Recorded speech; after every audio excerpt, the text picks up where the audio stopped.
Substance. Podcast stupéfiant. Bonjour à tous, bienvenue dans Substance, Philippe et le Patriarche, épisode 1. À la fin des années 2000, je fréquentais régulièrement un forum internet qui s'appelait Lucid State. Il regroupait un certain nombre de personnes qui réfléchissaient ensemble à l'expérience de la drogue et à ses implications à différents niveaux, métaphysiques, spirituels, politiques, artistiques, etc. Parmi le flot des discussions, je me souviens notamment très clairement d'une intervention qui m'avait marqué. Elle venait de Stélio, un des premiers témoins que j'ai interviewé pour Substance. Il écrivait qu'il devrait y avoir une sorte de pride des usagers de drogue, en faisant référence à James Brown et à son morceau « I'm Black and Proud ». Ceux qui prennent de la drogue devraient pouvoir l'assumer, le dire sans honte. Cette idée était toute nouvelle pour moi à l'époque, mais 10 ans plus tard, elle a fait partie des motivations qui m'ont poussé à lancer ce podcast. Globalement, l'usager de drogue est méprisé, par la société, par ses proches et par lui-même. Le témoignage que vous allez entendre va vous en faire prendre conscience de manière particulièrement aiguë. En 4 épisodes, Philippe, qui a aujourd'hui un petit peu plus de 60 ans, va vous raconter son parcours d'héroïnomane dans les années 80, une époque où les toxicos étaient considérés comme des moins que rien. Alors je n'en dis pas plus, je préfère vous laisser découvrir son histoire au fur et à mesure de son récit. Réglez le son, mettez-vous bien et écoutez, vous êtes dans Substance.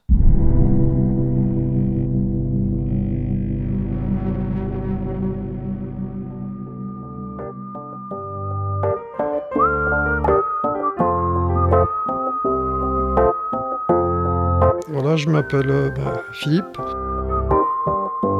Je suis né en 1960 à Villerue, c'est le bassin sidérurgique de Longwy. Je suis issu d'une famille d'ouvriers émigrés, mon père est italien, ma mère d'origine italienne. On est trois frères, je suis le plus jeune de la famille.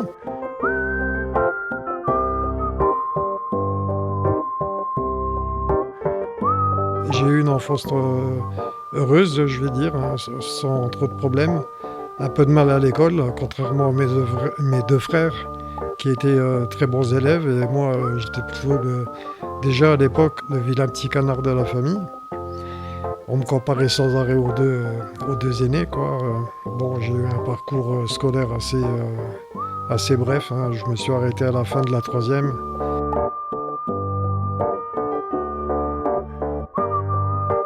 Et de là, j'ai fait des petits boulots. Enfin, je suis rentré comme apprenti électricien dans une boîte, mais après j'ai eu un accident de la circulation. J'ai eu la jambe cassée. Je suis resté 2 ans en incapacité de travail, donc ça a été assez difficile. Après, j'ai fait une formation d'ambulancier qui m'a aidé dans mon parcours de toxico, mais ça, on y reviendra après. Donc, j'ai travaillé pour le SMUR de Mont-Saint-Martin, l'hôpital de Mont-Saint-Martin, et ce pendant 3 ans. Je consommais du cannabis depuis l'âge de 14 ans. Je fumais beaucoup. L'arrivée aux drogues dures, ça s'est fait. Je me suis marié jeune, à l'âge de 19 ans. Ça a duré 1 an et ensuite, ça a capoté. Et c'est dans cette période-là que l'occasion de prendre de l'héroïne s'est présentée à moi. À 20 ans, je me suis marié trop jeune sur un coup de tête.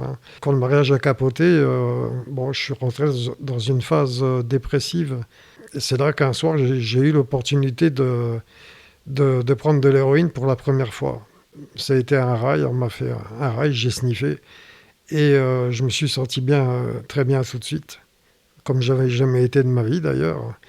Je me suis mis à en prendre plusieurs fois dans la semaine, avant que ça devienne régulier et que je me retrouve au bout d'1 mois environ accro. Ensuite, le copain qui m'avait initié à l'héroïne m'avait proposé de me faire un shoot d'héro, quoi. Et là, j'ai accepté. Ça a été une révélation. J'ai très vite appris à me piquer seul pour ne pas laisser de commission à chaque fois au copain qui me le faisait. Donc, par radinerie, on va dire, par côté pratique, j'ai vite appris à me piquer. Comme je travaillais dans le secteur des ambulances, j'ai pu me procurer des seringues assez facilement. Oui, très facilement même. Et je ravitaillais mes copains par la même occasion.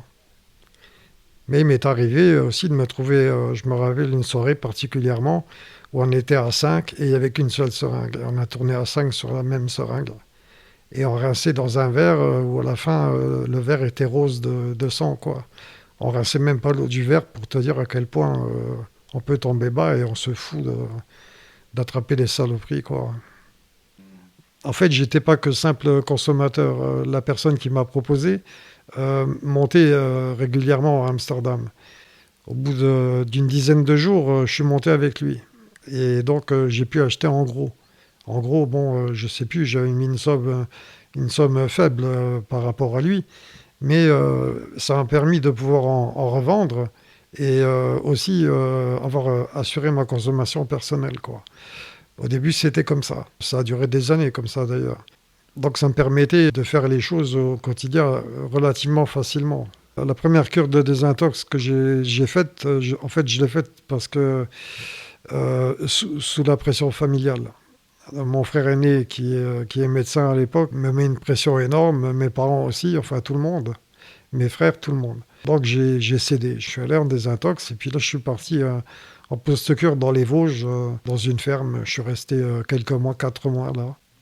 Oui, en fait, ça a été découvert de façon un peu anodine par ma mère, qui avait remarqué que mes chemises, au niveau des bras, au niveau de la pliure, il y avait des taches de sang. Et intriguée, elle en a parlé à mon frère. Et mon frère est venu tout de suite, il m'a dit fais voir tes bras. Bon, moi j'avais des marques partout. Et là, il a compris. La première chose qu'il m'a dit, c'est est-ce que tu es dépendant physiquement? J'ai dit oui. Alors voilà, donc c'est lui qui a joué un peu de ses relations pour me faire rentrer à l'hôpital le plus vite possible et de partir en post-cure après derrière. C'est peut-être con ce que je vais dire, je me suis senti piégé quelque part. Je pouvais plus sortir en attendant de partir en cure de désintox à l'hôpital. J'avais tout le temps quelqu'un sur le dos, soit un frère, soit une belle-sœur. On voulait s'assurer que je retournais pas m'approvisionner. Donc c'était difficile. C'était difficile. On est au début des années 80, 1982, 83, 82. Ça a commencé.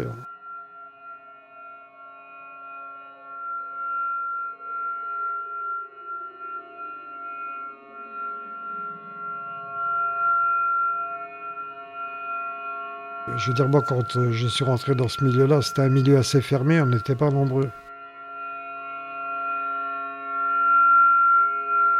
Où les gens étaient très méfiants, peur des flics, hein, parce qu'à l'époque, le consommateur risquait de se retrouver en tôle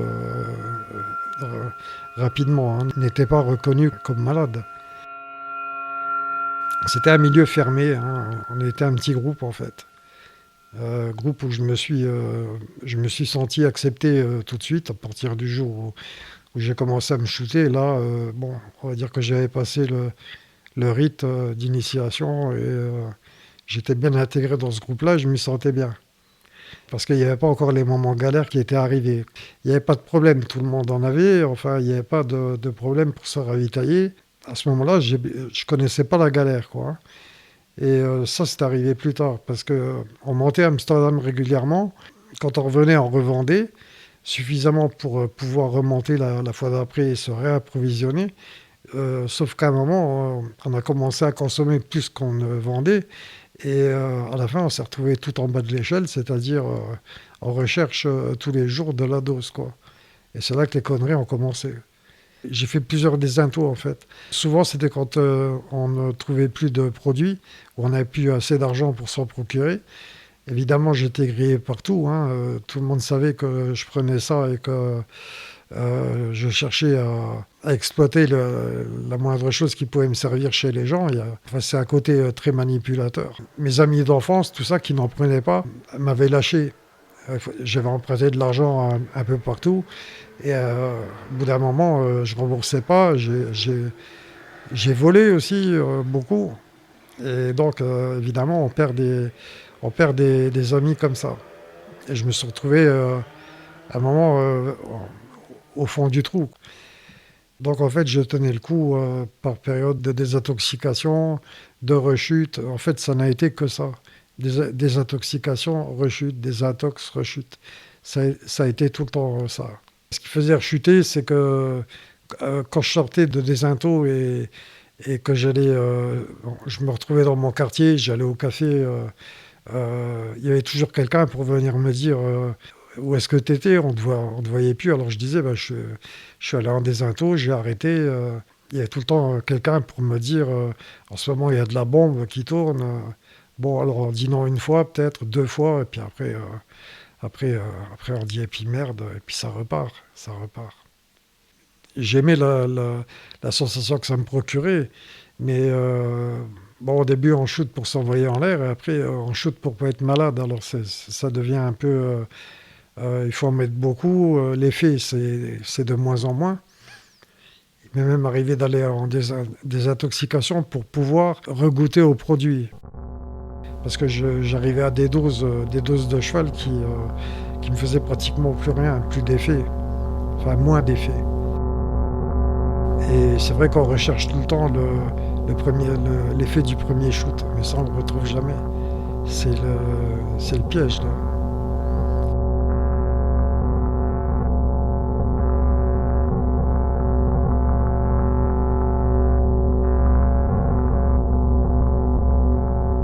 En cure de désinto en milieu hospitalier,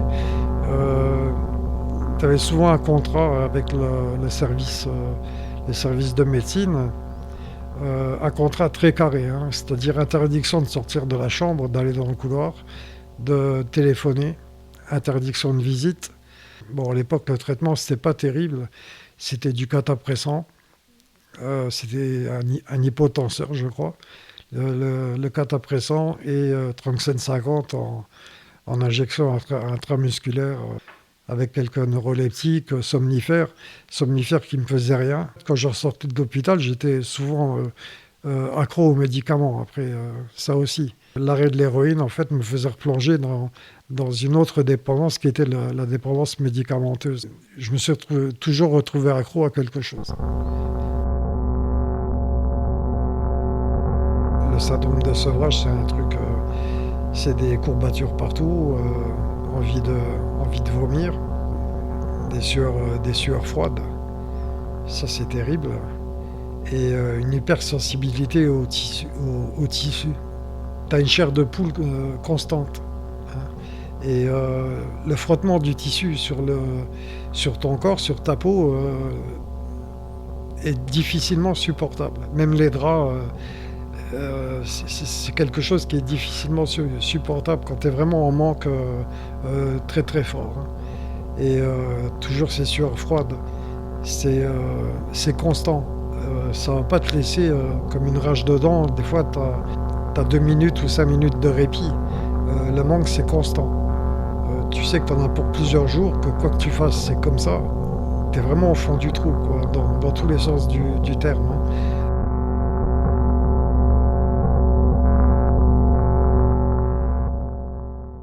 Impossible de dormir, hein. Il fallait des semaines pour pouvoir redormir. Et ça, c'était très dur. Les nuits à fixer le plafond, à souffrir. Enfin, les minutes semblent des heures. Tu as l'impression que le temps ne passe pas. Et la souffrance est là, constante. Ça, c'est très pénible. Mais en fait, après coup, on se rend compte que le plus dur, en fait, c'est pas ça. Le plus dur, c'est que quand tu sors d'une désintoxication, tu te rends compte que tu es complètement largué quand tu prends plus de produits. Parce que tu te rends compte que tu n'as plus aucun pôle d'intérêt. Que l'héroïne t'a bouffé complètement la tête. Et quelqu'un va venir te parler de cinéma, d'un film récemment sorti, va te dire ouais, tu devrais aller le voir, c'est super, t'en as rien à foutre, ça t'intéresse pas.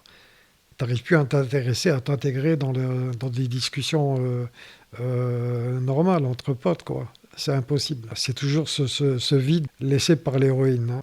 Donc au bout d'un moment, tu es toujours appelé à replonger. Peut-être tu replonges parce que tu n'as pas encore vu le fond de la poubelle, comme on dit, pour pouvoir t'arrêter.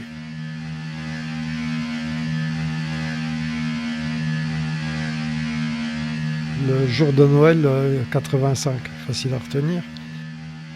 un copain me téléphone et me demande de passer parce qu'il n'y avait pas de bagnole, pour aller dans un bled à 3 km chez un mec qui avait du matos, quoi, du produit. Et donc, je passe chercher mon pote. Moi, je reste dans la bagnole. Et il était 22 heures, à peu près. Et 2 minutes après, je vois mon pote revenir en courant. Et il me dit, on se barre, il y a les keufs qui surveillent. Donc, on est parti. Et le lendemain, là, j'étais chez mes parents. On sonne et j'entends police nationale, est-ce que votre fils, enfin bref, moi. Bon, alors je me lève, je vais voir et ils me disent tranquillement, non, vous inquiétez pas, c'est juste le commissaire qui veut vous poser quelques questions. Bon, moi je descends sans méfiance et là je me retrouve, on me notifie ma garde à vue à peine arrivée. Et je me retrouve menotté au radiateur parce qu'il n'y avait plus assez de place dans les salles de garde à vue. Donc je me retrouve dans le service des cartes d'identité, dans la pièce là, accroché au radiateur avec les menottes, avec les gens qui rentraient et sortaient. Ça faisait un peu, enfin voilà, un peu folklore. Là, on est resté en garde à vue la totale, 96 heures. La loi venait juste de passer pour les toxicos et terroristes de 4 jours de garde à vue. On a tous balancé, plus ou moins, mais sans donner de... On leur a donné à manger un petit peu. Tous, on a fait ça. On l'a su après quand on s'est revus. Et parce qu'il y avait des choses qui étaient impossibles à nier. Mais je veux dire, personne n'a été en tôle à cause de moi. Ça, c'est une chose que je tiens à dire. Quand on est passé au bureau du procureur, à la fin des 4 jours de garde à vue, on m'a notifié ma mise sous écrou. Donc je me suis retrouvé à la prison de Briey, qui n'existe plus, qui était une tôle insalubre, dégueulasse, en manque. Et j'ai eu de la chance de tomber dans une cellule où on était à plusieurs toxicos, quoi, être écroué là. Donc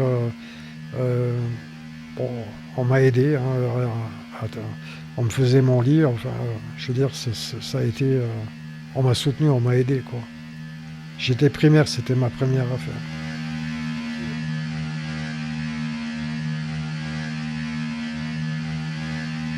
Se retrouver dans un endroit dégueulasse, insalubre. Ça a été terrible, quoi, en fait, te retrouver dans une situation relativement confortable, et là où tu te retrouves dans un trou où il fait froid, où c'est humide, où ça pue, enfin, c'était épouvantable, épouvantable. On était 4 dans la cellule, et bon, il y en a un que je connaissais de vue, hein, comme ça, mais enfin, tous les 4, on avait sympathisé, donc ça nous permettait de passer un peu le temps, mais en fait... Voilà, en fait, t'as pas grand-chose à faire, hein. Du courrier, à un moment, je me suis mis à écrire à mes parents, beaucoup. Ça a été un moment pénible, très, très pénible.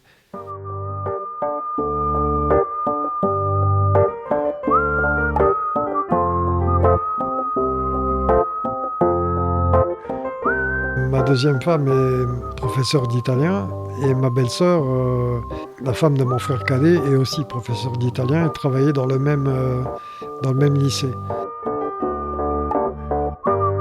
Et j'ai connu celle qui allait devenir ma femme lors d'une soirée chez mon frère, un barbecue, où elle était là, où on me la présente et il se passe quelque chose assez rapidement. On se revoit, elle sait que je prends du produit et finalement je fais un effort, je décroche. Elle, voyant la tension qu'il y avait chez moi, elle avait un appartement, elle m'avait dit, elle habitait Metz, elle me dit viens chez moi, ce sera peut-être plus facile parce qu'avec tes parents, ton frère, ça va pas. Donc je suis allé à Metz. Et là, je me suis désintoxiqué tout seul, avec l'aide du médecin, de son médecin, qui m'avait prescrit des Tranxène, des bricoles, pour pallier, quoi, au manque les premiers jours. Au niveau des pôles d'intérêt, en fait, elle m'a donné envie de m'en sortir. Donc j'étais très franc dans la démarche d'arrêter. J'avais aucune arrière-pensée, j'étais très franc, quoi. Et je pensais que j'y arriverais. Ben, ça a duré quelques mois, 6 mois environ. Après, très vite, on s'est mariés. J'avais 29 ans quand on s'est mariés. Ma femme étant prof, elle avait décelé un potentiel chez moi. Elle me disait, tu pourrais faire un autre boulot.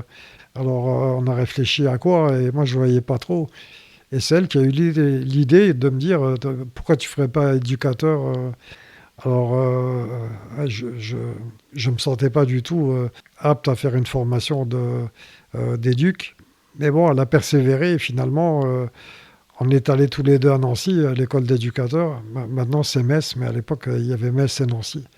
On était allés à Nancy et elle avait demandé les exemplaires du concours d'entrée à l'école d'éduc, quoi. Et donc, elle m'a fait travailler pendant une dizaine de mois pour pouvoir passer le concours. Elle m'a aidé à préparer ce concours d'entrée, où j'ai été reçu, à mon grand étonnement, sur 750 personnes environ, il y en a 32 qui étaient reçues, et j'étais dedans. J'avais une vision de moi qui était plutôt dévalorisée, j'avais aucune confiance en moi. Disons que je suis allé à ce concours-là en me disant que j'y allais pour la forme, quoi. J'ai été très, très surpris. C'est vrai que j'ai été très motivé après par la suite pour suivre cette formation et obtenir mon diplôme. Donc après, j'ai fait une formation d'éducateur à Nancy. Là, il y avait des périodes où je retouchais à la drogue tout en faisant la formation. Mais ça m'a pas empêché de la faire et de sortir avec mon diplôme, hein. Et disons que c'était occasionnel. C'était pas très régulier. Je faisais attention quand même de tenir une certaine limite, quoi, d'avoir une certaine limite. Entre-temps, ma femme était enceinte de ma fille, Laura, qui est arrivée. 6 mois après la naissance de ma fille, là, j'ai replongé.